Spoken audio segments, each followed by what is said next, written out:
बिस्मिल्लाहिर्रहमानिर्रहीम। अस्सलाम वालेकुम। आज हम बना रहे हैं बीफ शामी कबाब। बेहतरीन किस्म की आपको मैं रेसिपी दूँगी, बहुत आसान और मुकम्मल गाइड करूँगी।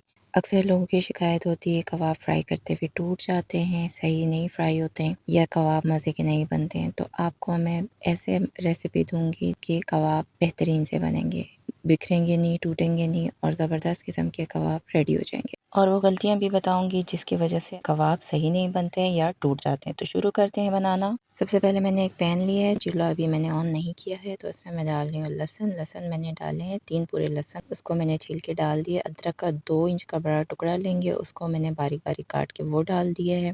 और लहसुन अदरक हम साबुत लेंगे, पिसा हुआ बिल्कुल भी नहीं डालेंगे। पिसा हुआ डालेंगे तो आपके कबाब बिल्कुल भी अच्छे नहीं बनेंगे और कबाब भी टूटेंगे। इन दोनों को डालने के बाद कुल साबित मिर्चें डालेंगे, इसमें मसाला हम नहीं डालेंगे। पिसा हुआ वो मैंने लिया 1 कप। उसके बाद मैं सफ़ेद ज़ीरा ले रही हूँ। सफ़ेद ज़ीरा ज़्यादा डालेंगे तो कबाब का टेस्ट बहुत अच्छा आता है, तो इसमें मैं डाल रही हूँ सफ़ेद ज़ीरा आधा कप। उसके बाद ये गरम मसाले में डाल रही हूँ। तेज़ पत्ते हैं 3 अदद, 2 बड़ी इलायची के टुकड़े, बादियान के 4 अदद फूल डालेंगे, इलायची 10 अदद, बड़ी इलायची 4 अदद, लौंग 1 चाय का चमचा, काली मिर्चें 2 खाने के चमचे, इन सबको लेके मैंने कूट लिए हैं। लौंग, बड़ी इलायची, छोटी इलायची और काली मिर्चों को कूट के मैं डाल रही हूँ, ताकि जब कबाब पिस जाएं तो ये भी साथ पिस जाएं, साबुत ना हो। साबुत बाज़ वक्त मुंह में आता है तो अच्छा नहीं लगता, तो कबाब में सब कुछ पिसा हुआ ही अच्छा लगता है। दूसरा ये कि बड़ी इलायची और छोटी इलायची को अगर आप कूट के डालेंगे तो उसका अच्छा सा टेस्ट आएगा और बड़ी अच्छी खुशबू आएगी। इसके बाद मैं इसमें डाल रही हूँ 1 खाने का चम्मच ऑयल। ऑयल डालने के बाद मैंने चूल्हा जला दिया है। अब मैं इसको हल्का सा फ्राई करूंगी, इतनी देर फ्राई करूंगी कि मसालों की खुशबू आना शुरू हो जाए।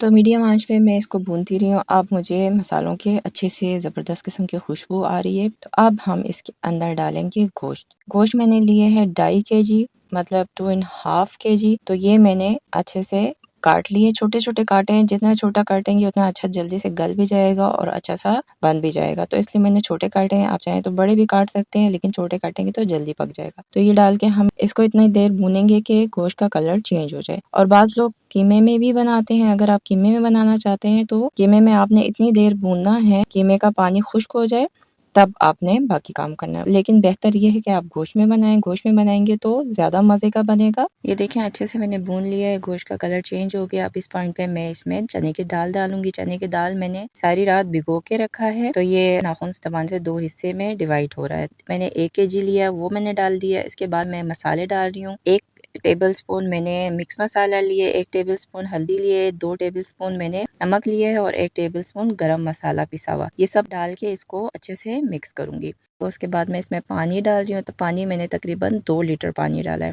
अब इसको अच्छे से मैं मिक्स कर देती हूँ। अच्छे से मिक्स करने के बाद इसमें मैं ये 2 दरमियाने साइज के प्याज हैं, जिसको मैंने 4 हिस्सों में काटा है, तो ये मैं डाल देती हूँ। डाल के मिक्स करूंगी और इसको पकने के लिए छोड़ दूंगी, तब तक के ये बॉईल ना हो जाए। जब ये बॉईल हो जाए तो इसका ढकना ढकूंगी और इसको हल्की आंच पे इतनी देर पकने दूंगी कि गोश्त और दाल अच्छे से गल जाए। तो मैंने तकरीबन 4 घंटे हल्की आंच पे इसको पकाती रही हूँ और साथ साथ थोड़ी थोड़ी देर बाद चेक करती रही हूँ। तो जहाँ आपको लगे अगर पानी कम है तो आप पानी गर्म करके डाल सकते हैं। तो इसको मैंने तकरीबन 4 घंटे इसको मैंने पकाया है और ये देखिए बेहतरीन से गला दिया है। तो मैंने अच्छा से गलाया ताकि पीसने में भी आसानी हो। आपकी मर्ज़ी, आप नॉर्मल पका के भी कर सकते हैं, लेकिन आपने पानी बिल्कुल खुश्क करना है। पानी मैंने बेहतरीन से इसका खुश्क कर दिया। पानी अगर छोड़ेंगे तो आपके कबाब फ्राई करते हुए टूटेंगे। सबसे बड़ी गलती जो हमसे होती है वो यही होती है कि हम थोड़ा सा पानी छोड़ देते हैं और कबाब जब फ्राई करते हैं तो टूट जाते हैं। तो ये बेहतरीन सा रेडी, हर चीज़ अच्छे से गल चुका है। तो इसमें से जो ये तेज़ पत्ते हैं और दालचीनी के टुकड़े हैं ये मैं निकाल देती हूँ। अगर आपको पसंद है तो आप पीस लें बेशक साथ, लेकिन मैं निकाल रही हूँ। उसके बाद इसको हम पहले ठंडा करेंगे, उसके बाद हम इसको पीसेंगे। तो इसको मैं रख देती हूँ ठंडा होने के लिए। तो ये देखें, ये ठंडा होने के बाद मैंने इसको पीस लिया था। अब ये बिल्कुल रेडी है। तो इसमें हम अब डालते हैं धनिया। धनिया मैंने 1 गड्डी ली है और इसको मैंने अच्छे से चॉप कर दिया है। इसमें मैं धनिया डाल रही हूँ और उसके बाद मैं इसमें डालूंगी हरी मिर्चें। हरी मिर्चें 10 से 12 दाने मैंने बारीक वाले लेके इसको मैंने चॉप कर दिया है, ये डाल दिया है। इससे आपके कबाब और भी मज़ेदार और स्पाइसी हो जाएगा। और जिन लोगों को हरी मिर्चें और हरा धनिया कबाब में नहीं पसंद तो वो मत डालें। नमक आप इस पॉइंट पे चेक कर लें, कम है तो आप यहाँ पे नमक भी डाल सकते हैं। अब हम इसको अच्छे से मिक्स करेंगे।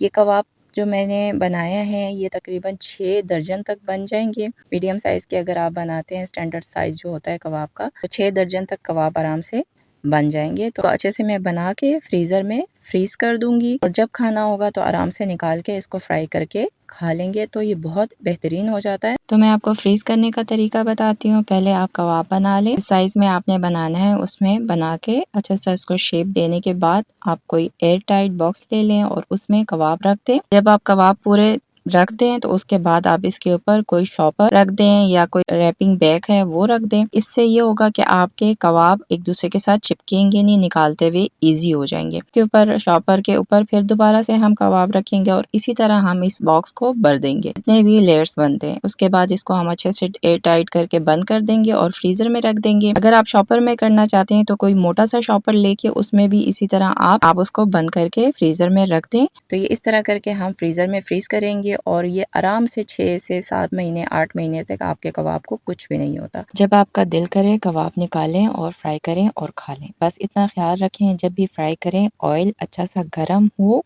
उसके बाद आपने कबाब फ्राई करना है। तो मैं अभी कबाब फ्राई करके दिखाती हूँ किस तरह कबाब बने हैं। अंडा एक लिया है मैंने, इसको फेंटूंगी और उसके बाद इसमें कबाब को डिप करूंगी और गरम गरम ऑयल में कबाब को हम फ्राई करेंगे।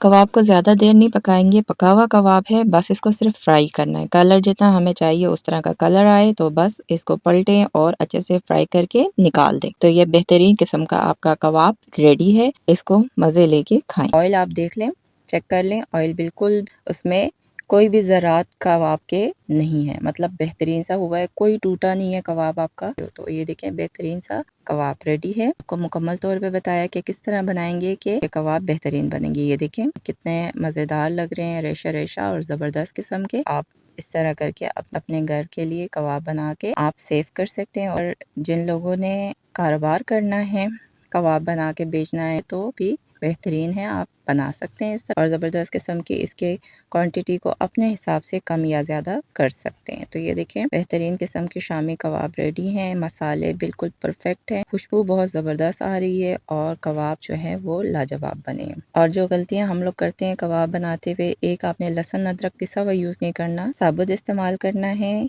दूसरा आपने कबाब के अंदर पानी नहीं छोड़ना, उसको अच्छे से आपने खुश्क करना है, तो आपके कबाब कभी नहीं टूटेंगे। ये 2 काम करेंगे तो आपके कबाब बेहतरीन बनेंगे, ज़बरदस्त किस्म के बनेंगे। और आप इसको स्टोर करके रख दें फ्रीज़र में, जब यूज़ करना हो जितना इस्तेमाल करना उतना निकालें, एक्स्ट्रा मत निकालें और इसको फ्राई करें और ज़बरदस्त किस्म के कबाब खुद भी खाएं और अपने मेहमानों को भी खिलाएं। तो उम्मीद करती हूँ आपको मेरी आज की रेसिपी पसंद आई होगी। अगर आपको मेरी रेसिपी पसंद आई है तो इसे ज़्यादा से ज़्यादा लाइक करें, शेयर करें और अगर अभी तक आपने मेरे चैनल को सब्सक्राइब नहीं किया तो इसे सब्सक्राइब करें, बेल आइकन के बटन को दबाएं ताकि मेरे आने वाले तमाम वीडियोस आपको सबसे पहले मिले। तो मिलते हैं नेक्स्ट किसी और वीडियो के साथ। अल्लाह हाफिज़।